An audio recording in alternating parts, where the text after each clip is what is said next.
Fullex's recent expansion on their ever-expanding range of multi-point locks is the Fullex slam-shut AutoLock, based on the highly regarded Crimebeater lock.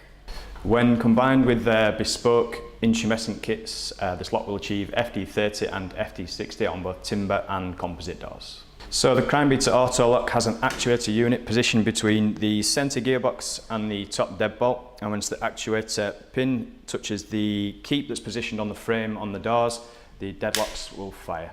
Once the AutoLock is fired, the deadbolts will fire, and then to securely lock the property, it's one rotation of the Eurocylinder key, which will then fire your centre deadbolt.